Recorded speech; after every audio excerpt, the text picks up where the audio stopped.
By herself? Like 10 minutes or how long? What is she doing? Your phone? Very nice. Can you give her your phone? You may be able to get still. You're full. I'd like to blow that thing. I'm just gonna go splutter, just go full, get across the phone.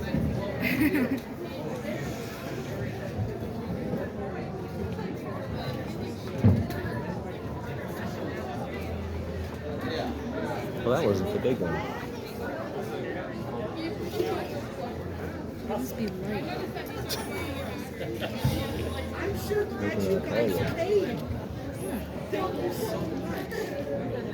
I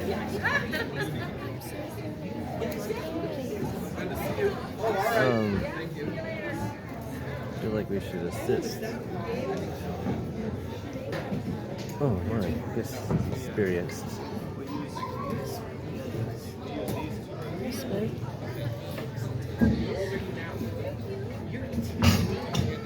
Congratulations. Oh, we got cupcakes. Look at that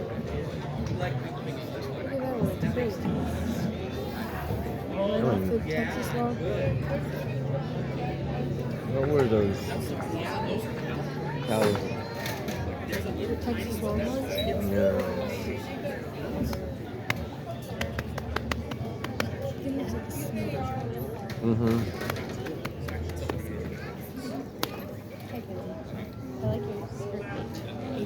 Yeah. Hey,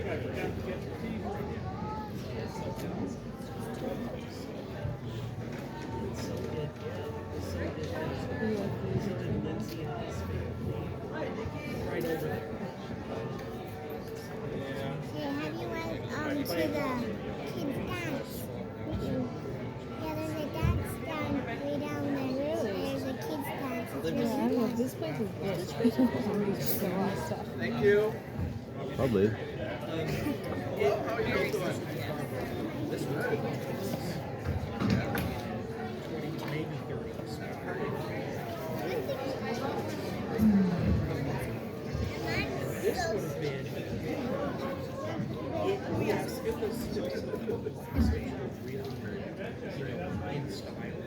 Maybe that guy talking. Oh yeah. Oh yeah.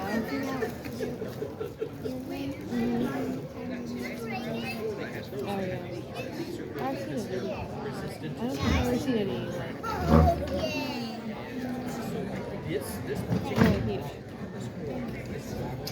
Well, greetings. My name is Jason, and this is my son Tanner.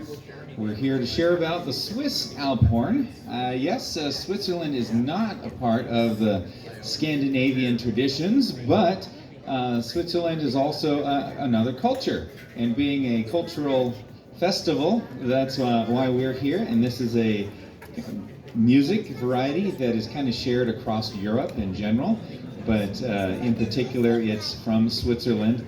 In parts of Bavaria and Germany and such. I'm going to share a bit about the history of the ALP HORN and what we may know, and there's lots of chance for questions, so why don't we just get started? I'm going to start with a piece.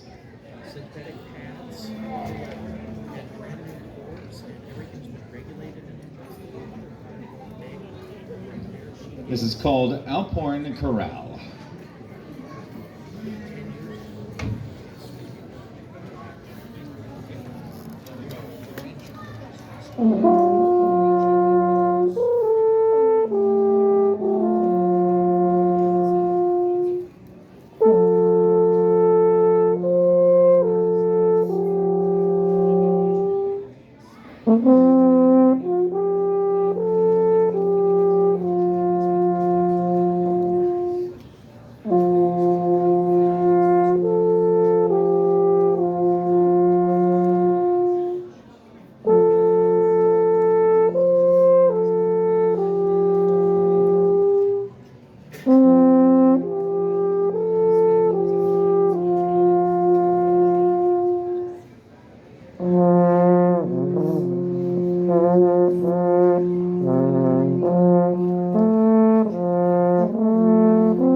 So very little of Swiss culture in the beginning was really been recorded or written down, because it was an oral tradition shared verbally through singing and just life experience and the cultures and customs of the horns and just daily life. They really didn't write a lot down. And it wasn't really until about the 1800s that even other Europeans and Americans started going to Switzerland as vacationers, as tourists, that they started writing down Swiss culture. But there are a few accounts throughout the ages. The first one that we know about was in the 1st century, so 100 AD. They found a Roman mosaic made that was from western Switzerland. It shows a pastoral scene, including a herdsman blowing a horn. In the 9th century, a monk in the monastery of St. Gallen in eastern Switzerland wrote down music typical of a long horn might possibly play. And then in 1030, another monk from that same monastery gave the first known written record of herdsmen in the Alps playing to cows with a horn. So there's the first 1,000 years of recorded history right there. So very little is even known other than what has, there again, been passed on by tradition and things. In the monastery of St. Urban in 1527, the canton of Lucerne recorded in its accounts the gift of 2 coins to an Alp horn player from the canton of Valais, out-of-work herdsman wandering the streets in winter playing for a few coins. So that might have been the first paid Alp horn player, you know, who knows. In 1555, a Zurich naturalist, Conrad Gescher, published a book describing from the Pilatus Mountains above Lucerne, Switzerland, in which he described an 11-foot horn composed of 2 slightly curved pieces of wood, hollowed and bound together with willow shoots. So that kind of brings us to, how are these even made? So traditionally they were made out of a single tree that was growing out of the side of a mountainside like this. A crook on the end growing out, and then it straightened up as it grew. So they'd cut it off, they'd hollow it out right down the middle, or cut it in half, excuse me, and then they'd hollow it. But then they have to fit those 2 halves back together. So that was then the more traditional method of binding. They would wrap the horn with some form of binding, whatever they even had.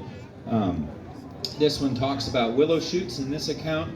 This one right here is a rattan, or a reed, that they would bind it in. They bound it in leather. They bound it in any other type of bark, or I'm sure rope and homemade materials was made as part of that too.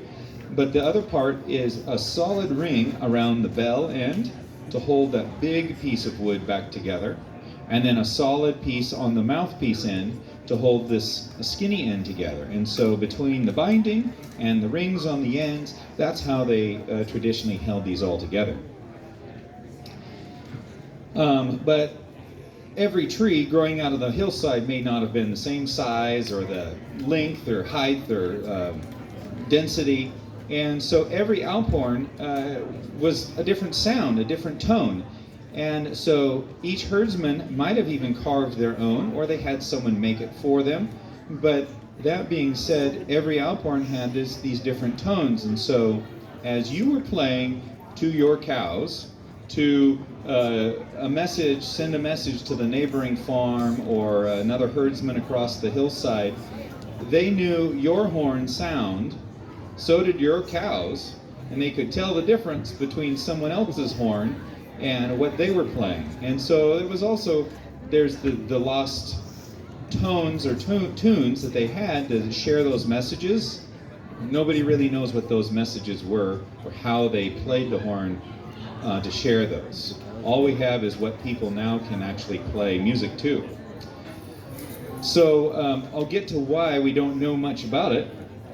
But in 1563, a funnier thing, a prince from one of the provinces there in Orleans wrote to the governor of Neuchâtel to ask for a Swiss Alp horn player to play for him.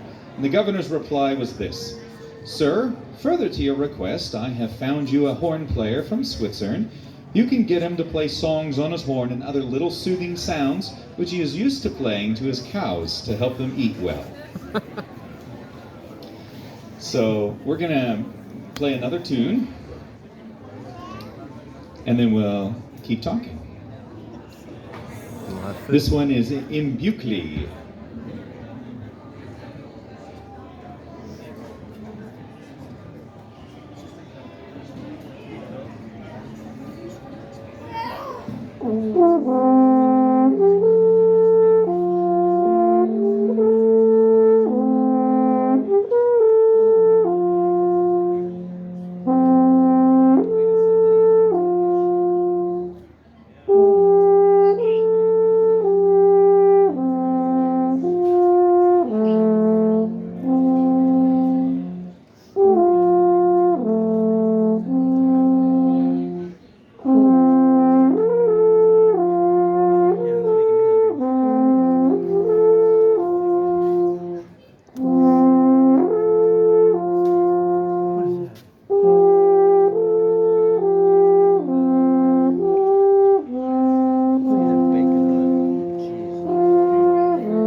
So back to kind of talking about how they used them in daily life even. So I mentioned how they talked to one another on the hillsides and to their cows.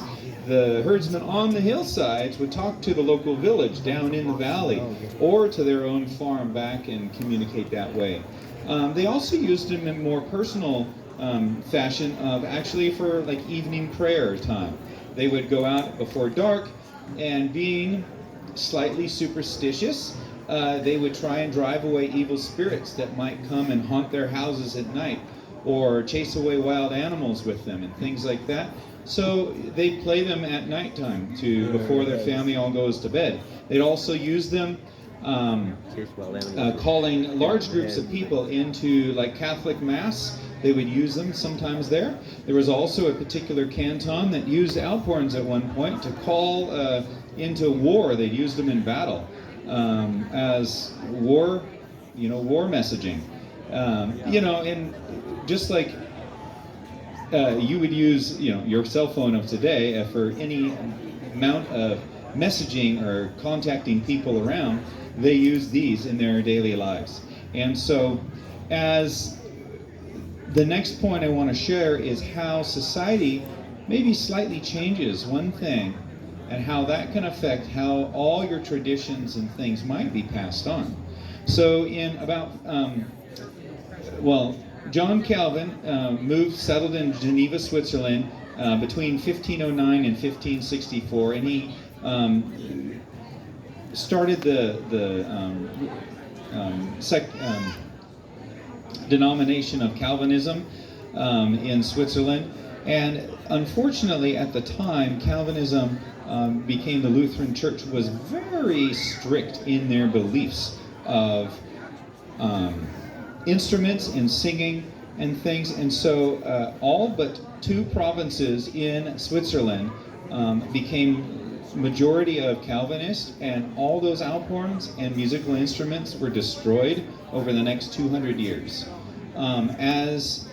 because they felt like the vocal singing was all that you needed. You didn't need these, earthly instruments to play.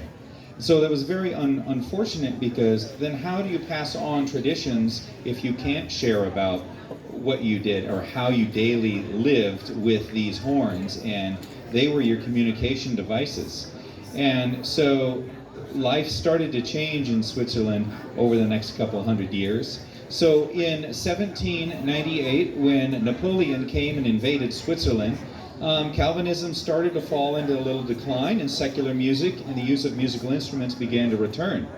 And so when 1805 happened and Switzerland gained their independence from Napoleon, then they had a grand celebration and said, okay, now we're going to celebrate what being Swiss is all about. So they had a festival of alpine herdsmen, and it was held in the meadows of the Unspunnen Castle overlooking Interlaken to rekindle Swiss unity and identity, and with ancient herdsman pastimes including boulder throwing, wrestling, dancing, singing, and Alp horn playing. So they had medals struck for all of these competitions, but only 2 Alp horn players showed up. From all over Switzerland, only 2 showed up. So they had more than 3,000 herdsmen and guests at this festival, and only 2 showed up. So 200 years previously, everyone who showed up would have either played an Alp horn or known how to, because every family had one. Every farmer, every herdsman had an Alp horn, and that was just what you had. That was a tool of living in the country and across the thing. And so 200 years later, I mean, people forgot even how to play them, really. And so the next few years, in 1808, they had a second festival, and only 1 person showed up to enter the competition even to play. So it was really a detriment to the society of the written culture, because it really was lost. And so 1826, so about 20 years later, the governor of Bern in Niklaus Mühlinen had 6 new horns made and asked a local composer and music teacher to start teaching students. And so that helped. So over the course of another 20, 30, 40 years, more and more players started joining. And by 1869, so that's 30 years later, they had 15 to 20 Alp horn players. And at some different locations, they had another 6 people took place in a competition. In 1876 and 1885, they had 7 people. And by 1921, they had 12 participants, and then a few thousand francs were donated to enable 10 more horns to be made for young players. In 1924, they had 17 people and 13 new instruments. And then, of course, in 1937, just before the World War II, they had 42 players from all over Switzerland at the festival. Now, today, Switzerland has their National Alp horn Association, and they have well over 1,800 members. So it's really grown in the last 150 years of players around the world. So this last spring, I was up to be able to go to Leavenworth, Washington, and be a part of the Alp horn Festival up there.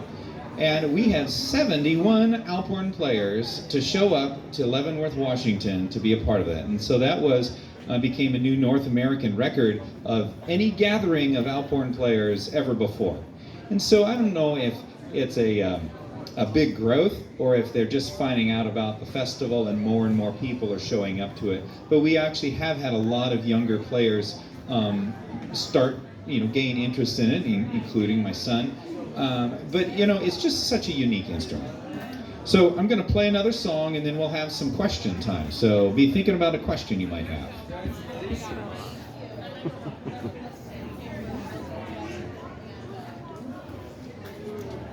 What's your question? We have peanuts there. Cotton candy.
So, any questions? How long have you been playing? About 5 years. Read it. Huh? Were these louder in the mountains, or is that about the loudness? So they echo across the mountain, but that's about how loud. I mean, you can probably play it louder.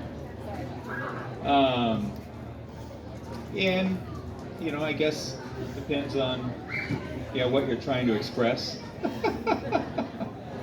I find it a very calming instrument, compared to my trumpet, that everybody just wants jazzy, loud sounds out of it, right? And, so.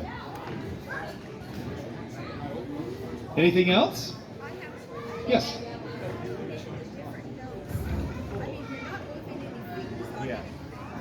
Yeah. So the question was, how do you make all the notes? So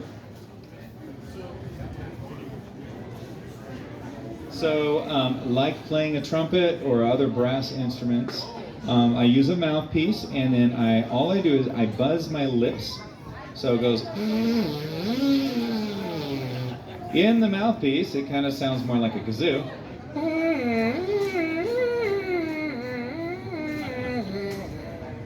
And then through the horn, it translates. Go ahead, try. It takes those same vibrations, and every time the sound wave bends in the horn, you can make another note. Does that make sense? So the length of the horn helps making, because the sound wave wants to bounce through the horn, and so that gives us all the notes. So there's a, and then it starts.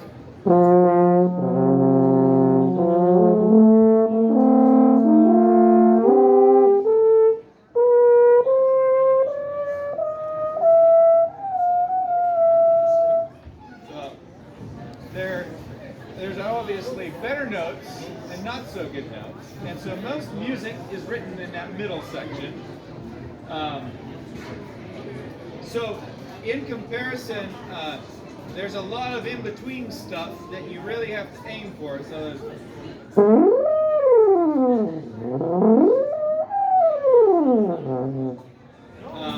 and so that's what the practice comes in.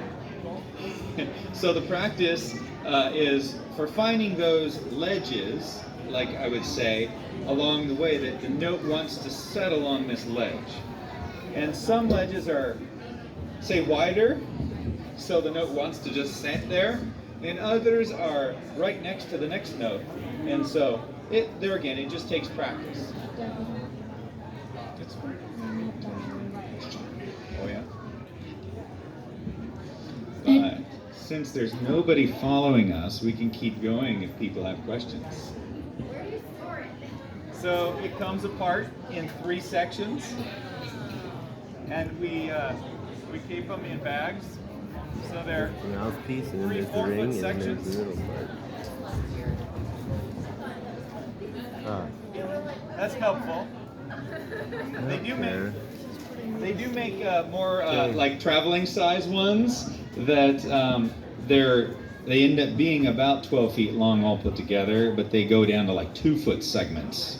So they fit into a much smaller backpack type of thing, that if you're serious about backpacking your ALP HORN around, instead of a 1-mile hike, you might take it on a 10-mile hike and then play at the top of a mountain. But taking a 4-foot long horn up the side of a mountain, it's fun. Any other questions? Are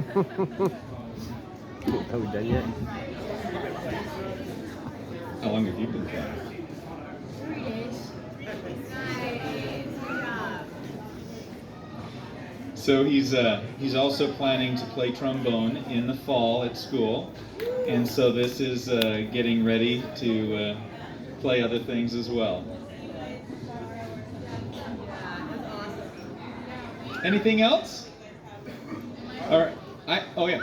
Is everything competition, or are there similarities with bugle calls that will be back and forth in the mountains? I'm sure there were. Because there again, as a form of communication, there would be sound, there would be a call that you'd make if something was wrong or something. So, you know, but there again, as things were not written down or actually, you know, composed in real music, it's really hard to tell what they did or said, or and there again, very little of those traditions and things were even written down. Throughout the classical music era, there were lots of composers that used ALP HORN melodies and the Swiss melodies in all their pieces, but there again, they just heard them as they were in a country and they used that melody. They didn't necessarily write down all the details and, you know, go find that herdsman who played it and say, hey, what were you meaning by this? So all of that was lost. So that's the part of, you know, like festivals like this is really important when you can actually write it down or have it recorded of why you do this and what it really means. Mm-hmm. Anything else? All right, I have one more piece I'd like to play for you. Oh yeah, we can talk about those. But I'm going to play another piece. Tanner wants to talk about these small horns, and we'll get to those. So like I said, nobody's following us. So if you're fine sitting there, we're fine to stay up here. So this one is Engelberger Echo.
Play another one.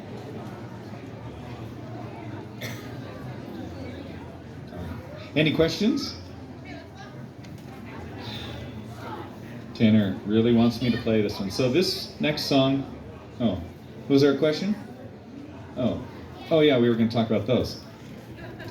See? All right. Grab that.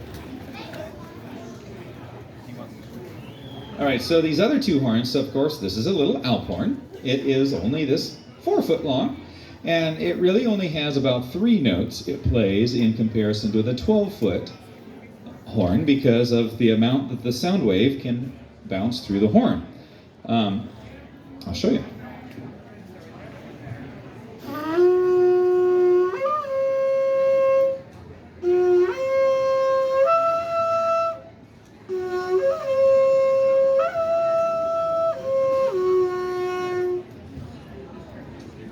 Now, I'm sure there was a reason why they made one so short, but other tradition has that some of the herdsmen even had them as walking sticks.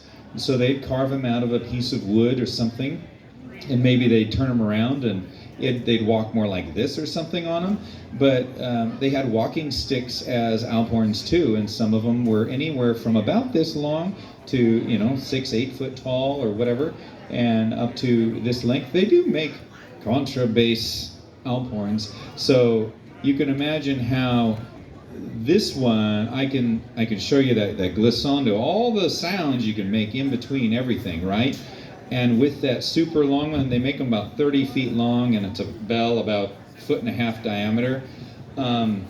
Every note has sounds like quarter tone sounds you can get next to it. So it is so hard to play. The longer the horn is, all those tones get closer and closer together.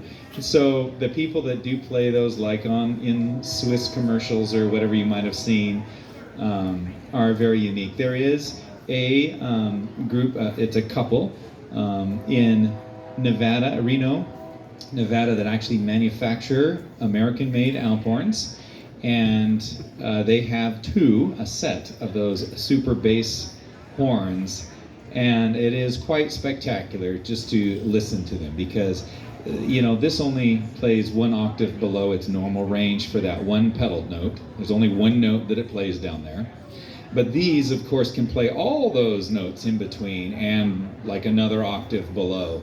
It's just amazing, because there again, it's 30 feet long. Imagine how many times those sound waves can bounce through that horn. So this is a very unique cultural item. This is a Jewish shofar. It is made out of an African antelope horn. That's why it's curly. It has been, there again, as their culture, they used it as a message device, sending messages, whether it was for festivals, for ceremonies and things. They used it during wartime. They used it in their, as well, daily life and worship and many things. So one of the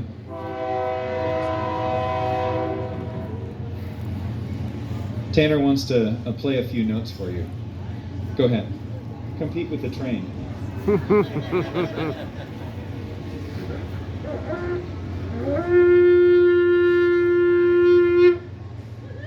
good. So, traditionally, Jewish rabbis now will use this, only in ceremony, because they don't necessarily take them to war anymore. But there again, in tradition, they were used the length of the tone of note, so they might just play one long note and hold it. The length of that, you almost have to count, right, to know what that one meant. But then also there was staccato notes they'd often put at the end of a long-held note. And then there again, you'd have to listen for how many staccato notes at the end of it, or how many times they jump the notes in between. So I'll play a few things.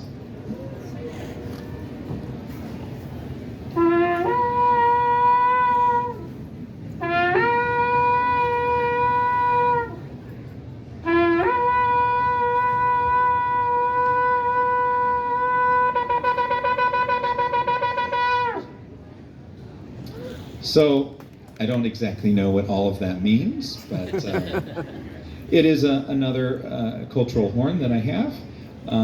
Similar to like the didgeridoo might be one you might have heard from Aborigines in Australia.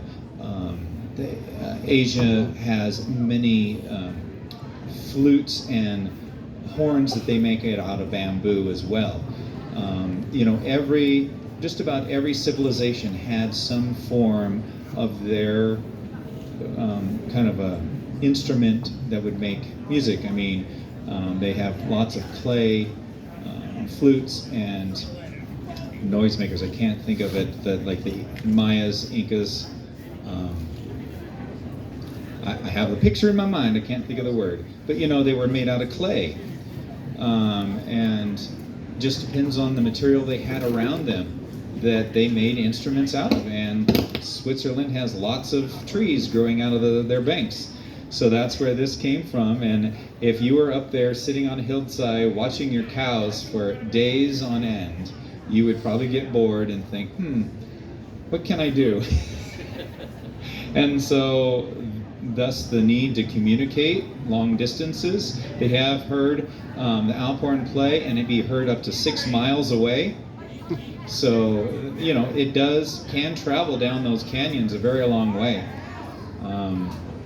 It is really fun to be in the location where you can hear your echo playing, and that's actually where a lot of the first kind of multi-part playing really started, that idea. And it'd be polyphonic, if that's a term you want to use. Any questions?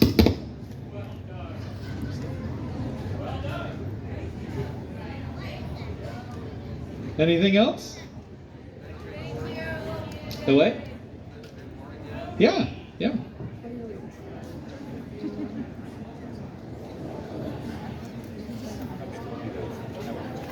Yeah. Yeah.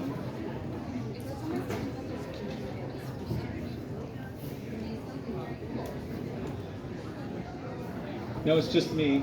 Okay, my schedule says something different.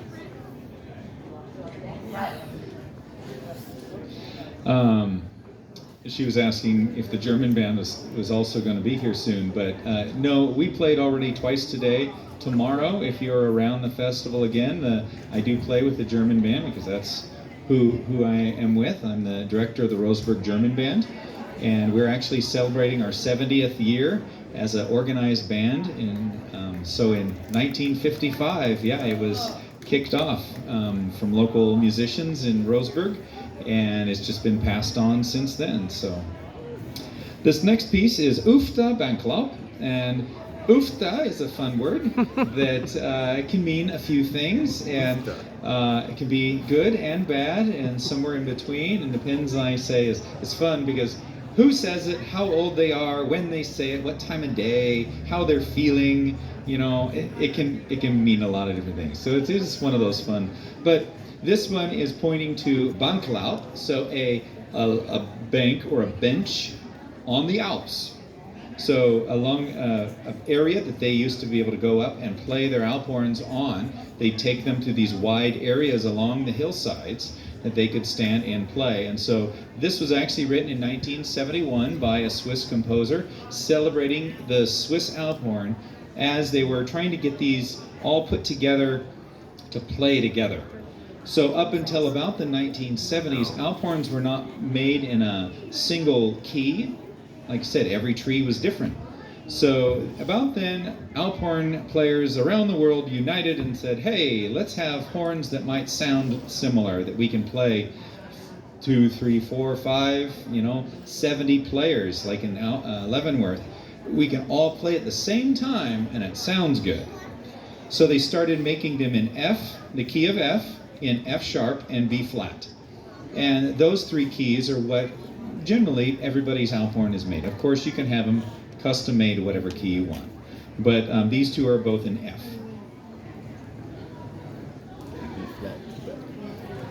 So, long story, sorry. That said, this song, Ufta Banklaub, has become the Switzerland's national Alp horn song.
Any other questions? So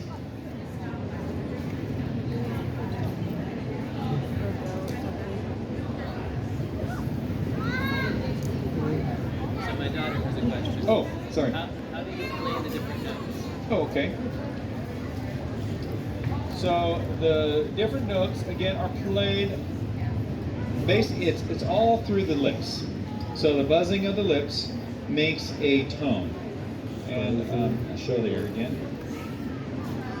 Just gonna go ahead if you want to show real quick. Just gonna get to a new song.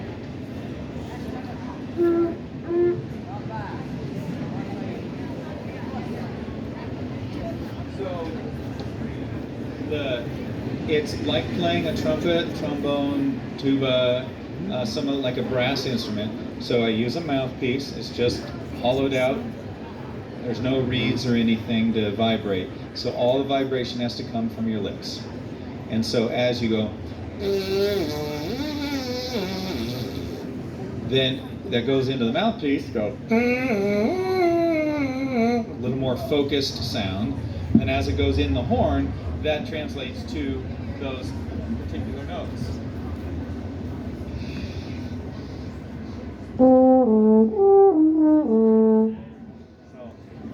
But there again, as you're trying to find those particular notes, it's the it just takes practice. Just like learning another instrument, you just have to practice on finding those particular notes and those ledges that the note wants to sit on. It's harder to explain if you don't necessarily play a instrument like that, because it is a very unique feeling when you're trying to make the buzzing and it just wants to go, whoop, oh, there it is, that's the note. And it wants to there's a perfect shape of a sound wave, you could say that, and if it's not quite making that, it wants to make a full sound wave. Does that make sense? And so that's where the notes kind of come in at those different pitches. Thank you. Anyone else? You guys played very well. Sure. Well, thank you. Go ahead. Any other questions? Yeah. Which one? I couldn't hear you.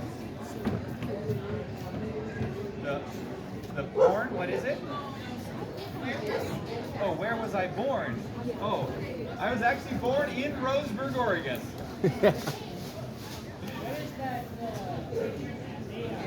The instrument is made, so it's made out of a spruce tree, and this has several pieces. The bell is not a solid one like a trunk.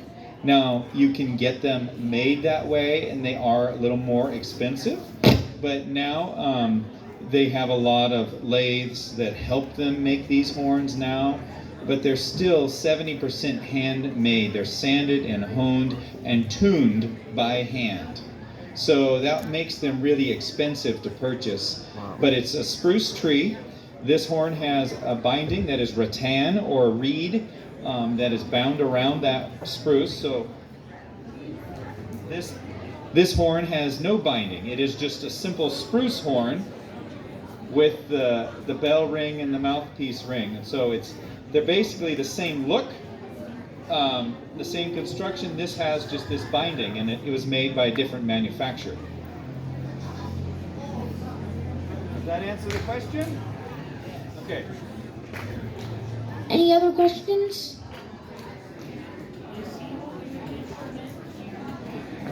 Is he? What? Oh, yeah. Go ahead. Tell him what it is.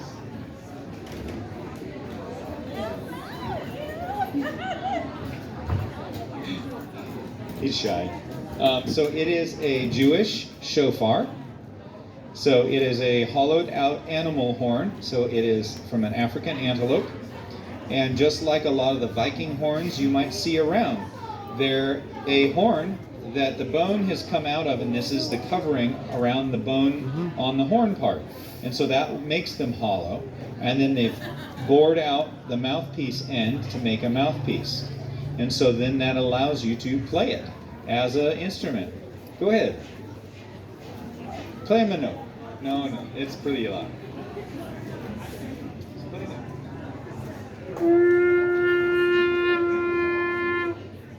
There you go. Very good.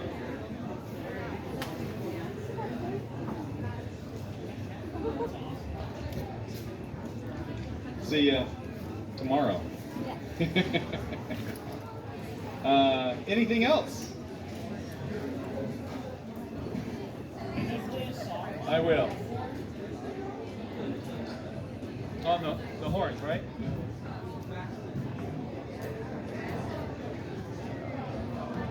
It's getting darker.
Turn lights on.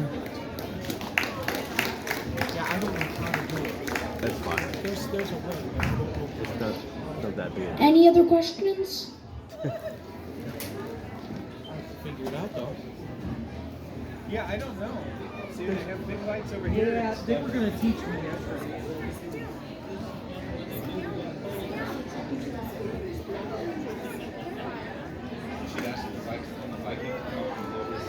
That's all I was gonna ask.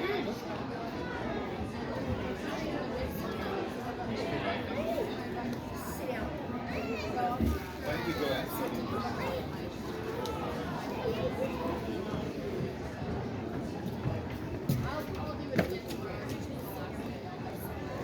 Because there's lights all over.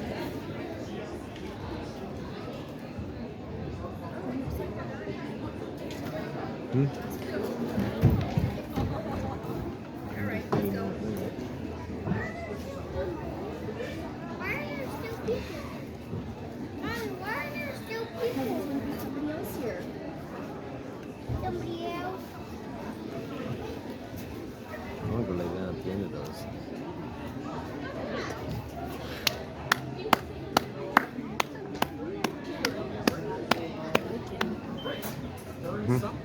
All right. Yes, you are welcome to. You ready? This will make it really loud out there. What is this? All together.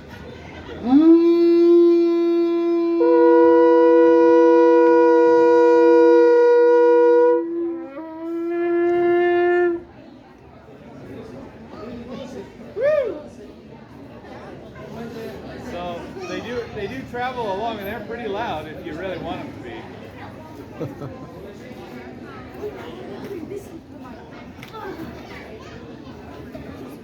Oh, there's some over there too, huh?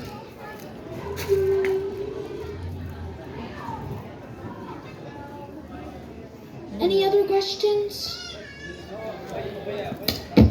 Tanner wants to go home. Yeah. Can Tanner go home now?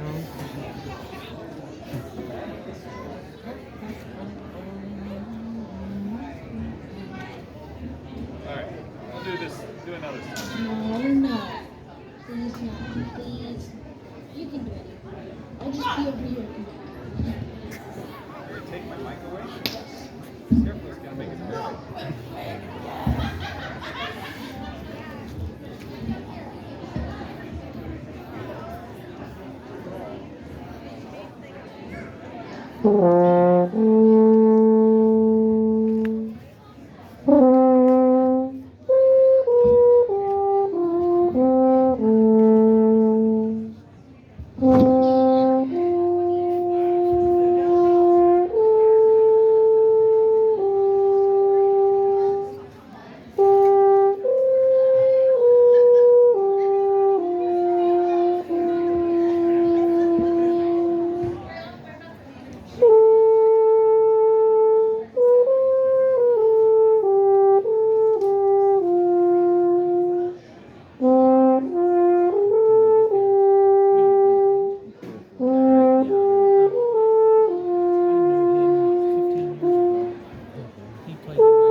Scott, you ready to come up and...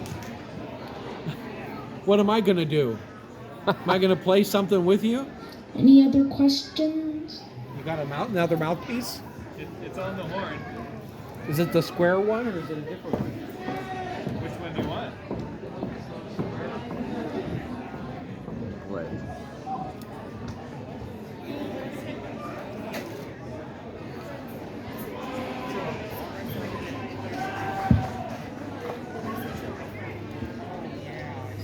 So before these guys, What's your horn made out of? Question. There was a question. Oh, question?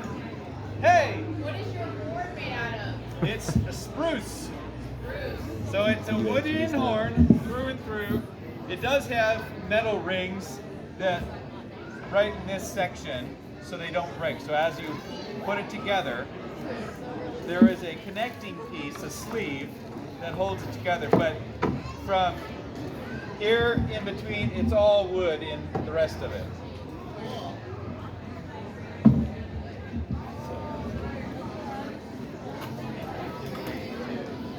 Try this thing. In Viking?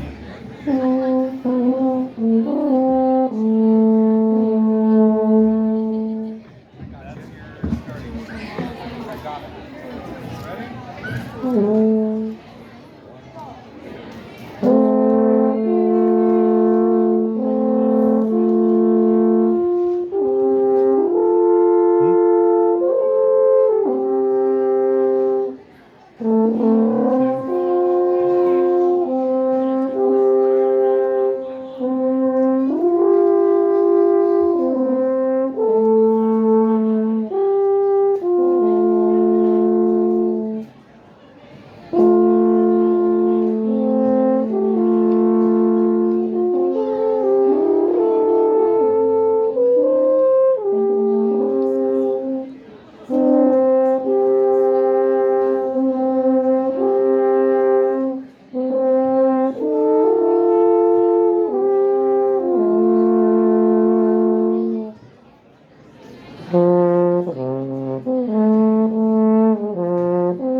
questions?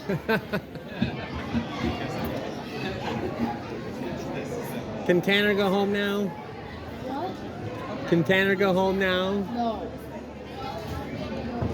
I will never go home. You live right here?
Tell them to do either like Silent Night or How Great Thou Art.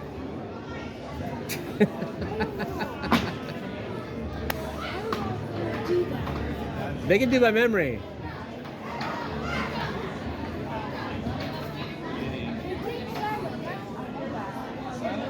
Yeah, that's just by memory. You guys can do it. We could. I'm sure we can do it just fine. Have a good night. Any of these going on?